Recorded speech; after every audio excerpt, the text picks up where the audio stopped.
Sensei is a Japanese word that means teacher, and I teach Isshin-ryu Karate for the Recreation Department of Bethel Park at Bethel Park Community Center. I've been in Isshin-ryu Karate for over half a century, and it's been my observation the violence is always emphasized, but the better virtues of karate is seldom seen. In this series, my purpose is to acquaint you, the viewer, with the benefits of martial arts training in general and Isshin-ryu Karate specifically. So whether you're a martial artist already, or whether you're a person who's thought of taking martial arts, or if you're someone with no interest whatsoever in martial arts, I think you'll find this program to be of benefit to you. My name is Chuck Wallace, but my students call me Sensei.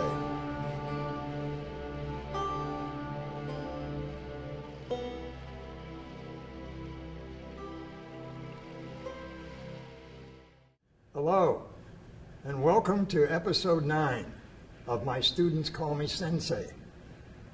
On any given Saturday, all across the USA, there are karate tournaments happening. In big cities, in small towns, in rural areas, karate competition has grown to quite a popular endeavor, quite a popular sport and spectacle. Karate tournaments got their start in the early 1960s, just about the time that I started learning Isshin-ryu Karate. They've grown quite a bit through the years. Karate tournaments exist to test karate practitioners in 3 specific categories. First, empty hand kata. Second, weapons kata. And third, kumite. Now, kata, as you might know from some prior episodes on this show, is like an imaginary fight, like a real fight, against imaginary opponents. We're punching and blocking, chopping, kicking, elbow striking to opponents coming at us from different directions.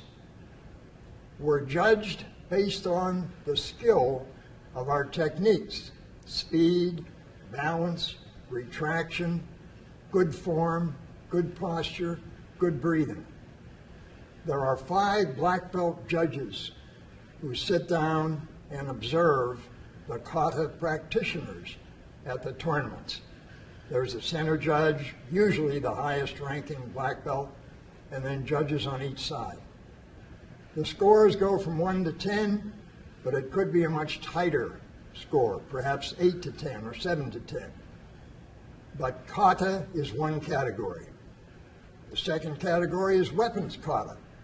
It's doing that real fighting against imaginary opponents using the weapons of the style of karate that a person practices. Weapons kata is judged the same way.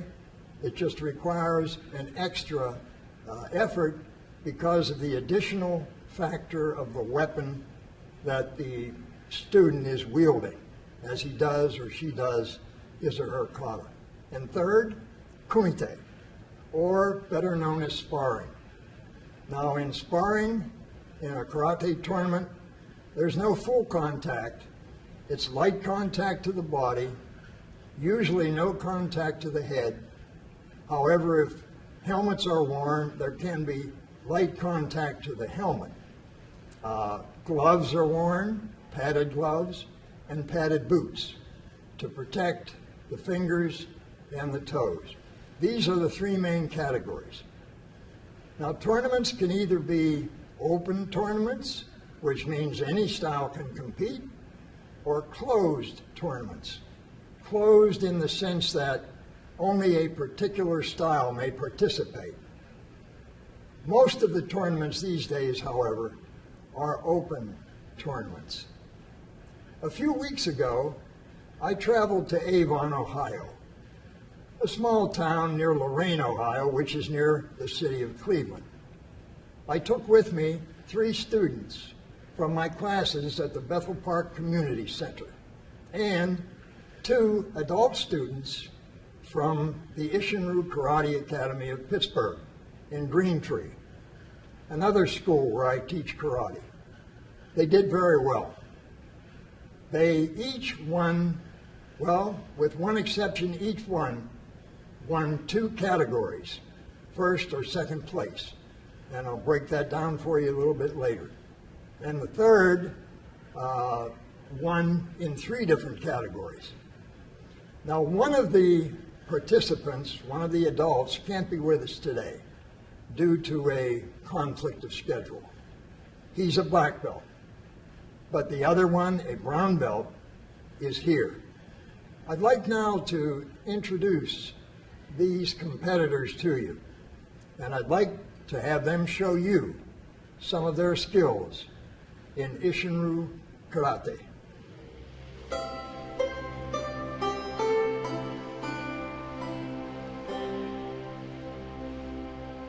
I'd like to present now those students who went with me to the Avon, Ohio tournament. Natalie, step forward. Okay.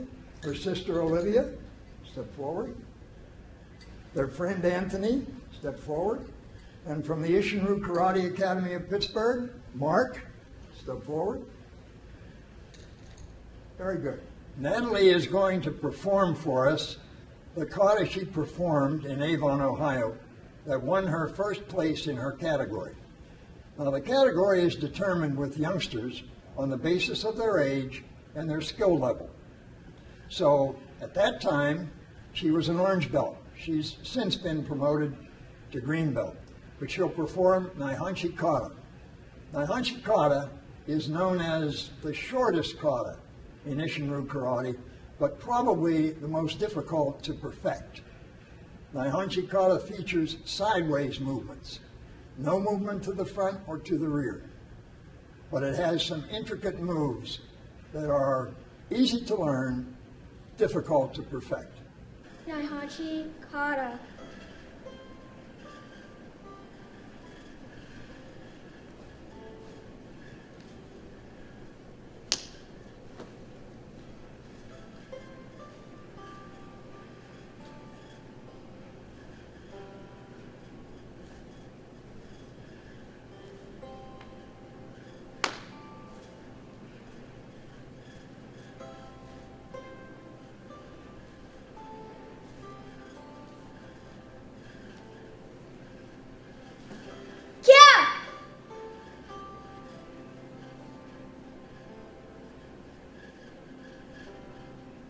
Olivia is going to perform the first kata in Isshinryu Karate, called Seisan Kata. Now, Seisan is found in other styles of karate, not only Okinawan, but Japanese, Korean, and some Chinese styles even. It's a widely known and widely practiced kata.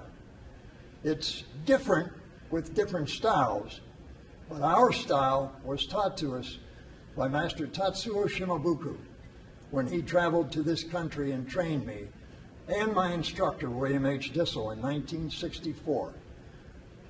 Olivia will perform Seisan Kata, named after the stance, Seisan stance. Seisan Kata.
Anthony will also perform Seisan Kata.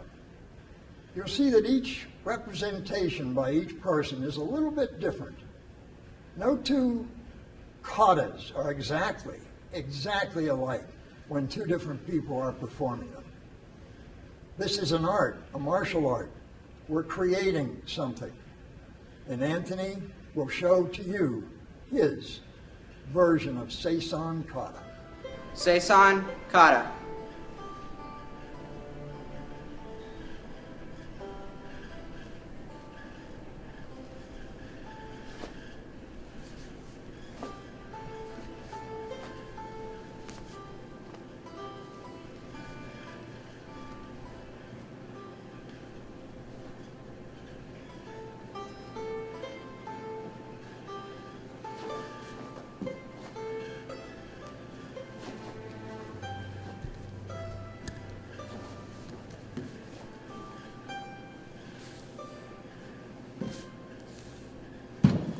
Here.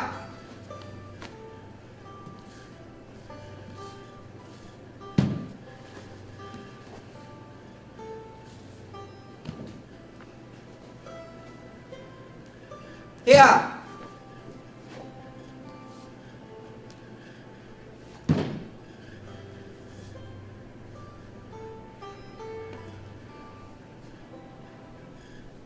Mark, who is from the Isshinryu Karate Academy of Pittsburgh, will perform Sun Tzu Kata.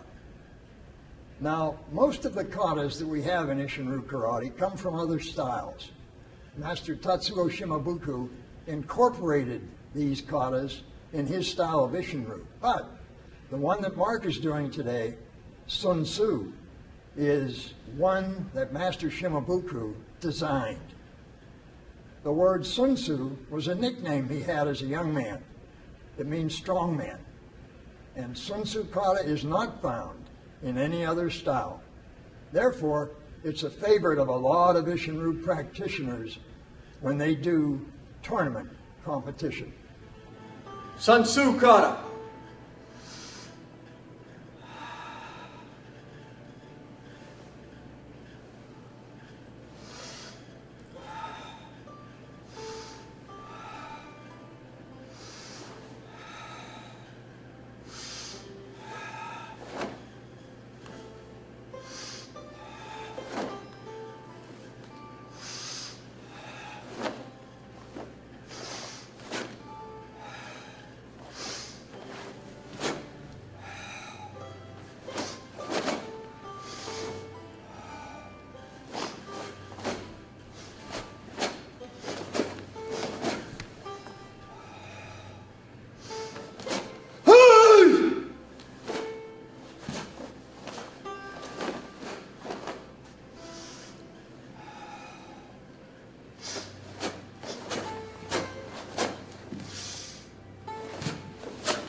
One of the things we do at BPTV is encourage our producers to film on location.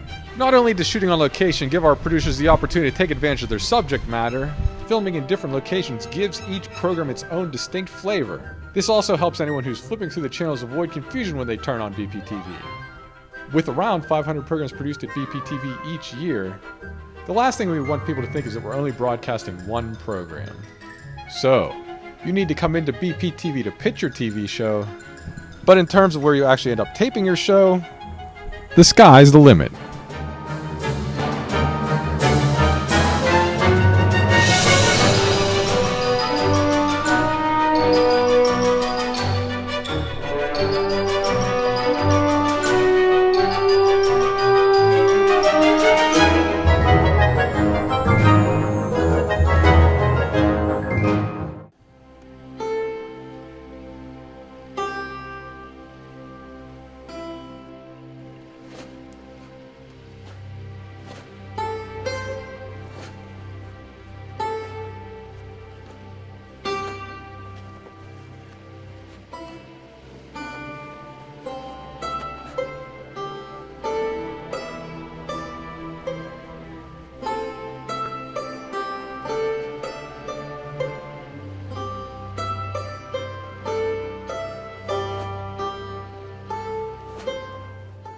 want to say a special word about the weapons. Not all styles of karate use weapons. The Okinawan styles do, and I believe it's a benefit. The weapons training really helps you in 3 ways. My summation of it is there are 3 general ways that weapons training helps us. Number 1, it's traditional.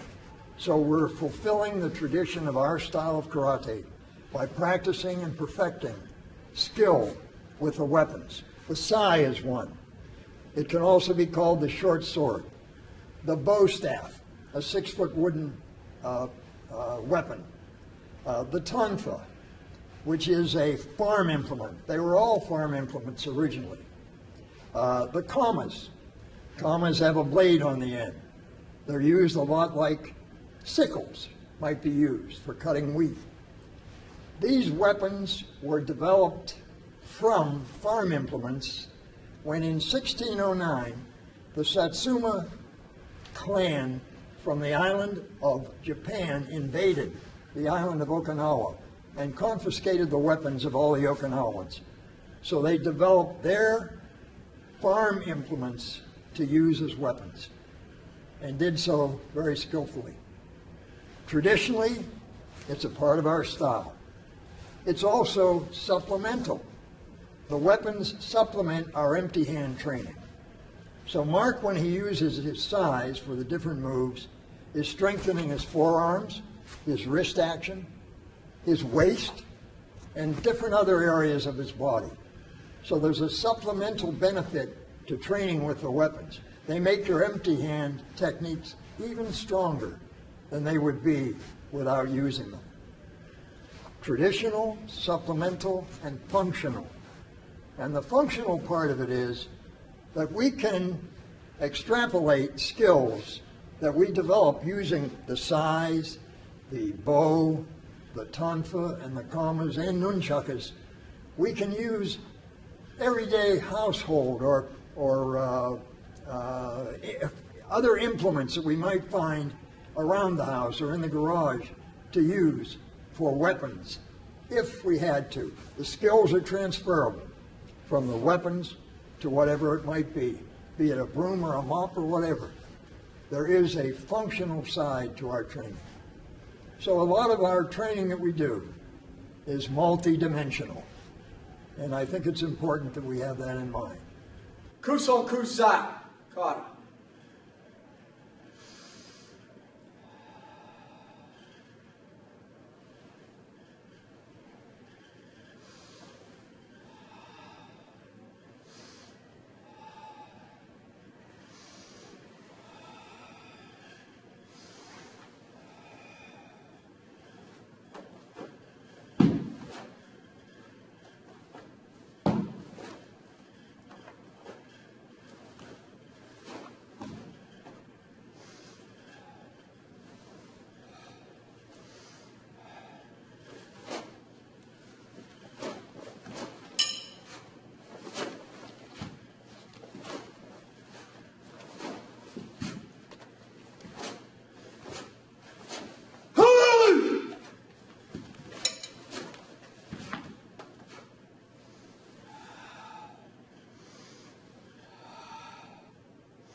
The Isshinryu World Karate Association, or IWKA, every other year hosts a World Championship Karate tournament in some city, usually in the USA.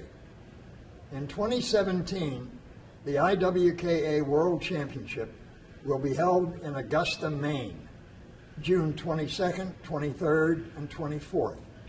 These students are practicing for that tournament. Competitors come from all over the world, mostly the USA, but some travel from as far as India, Europe, South America. We once even had some students from Iran, although that was a few years ago. It's a wonderful event. It's an opportunity to make friends with other practitioners from all around the country. It's always a 3-day affair filled with seminars and the tournament itself with banquets and a lot of meetings. It's a great event, and they're preparing for it now.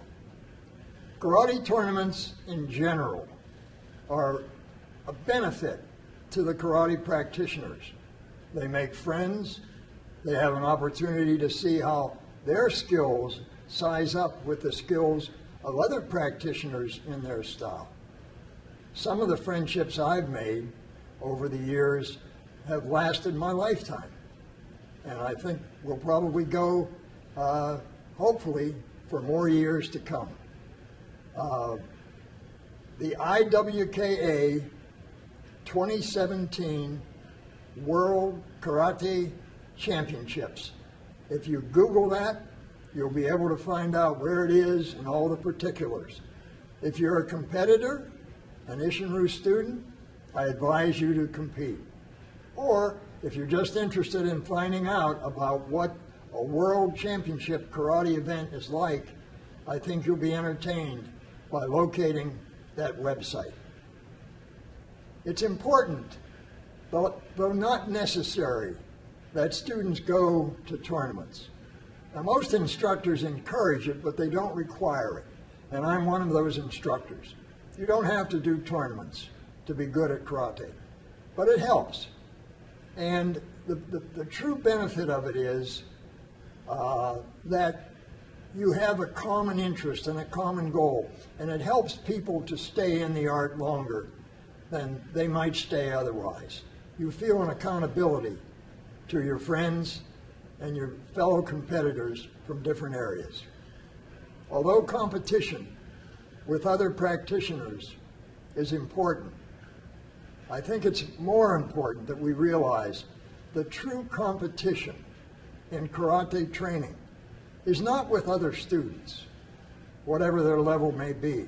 The true competition is the individual practitioner's competition with himself or herself. In my case, I'm trying to be better at this art than I was yesterday. And tomorrow, I hope to be better at this art than I am today. And to achieve that goal, I practice my art every single day, as do many of the students that I teach and have taught over the years. Gichin Funakoshi was a karate master, perhaps the most famous one from Okinawa. And Master Funakoshi is quoted as saying that the ultimate goal, the ultimate purpose of training in karate is improvement, self-improvement, perfection of character. That's really what it's all about. Thank you for being with me today. I hope you enjoyed seeing some of these students. They work hard. They're proud of what they do. I'm proud of them. And I believe that karate training, whether you're 10 years old, 35 years old, or 77 years old, it's something that can be a benefit to you physically and mentally for the rest of your life. Thank you. And I look forward to being with you next time. Seiyuchin Kata.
you.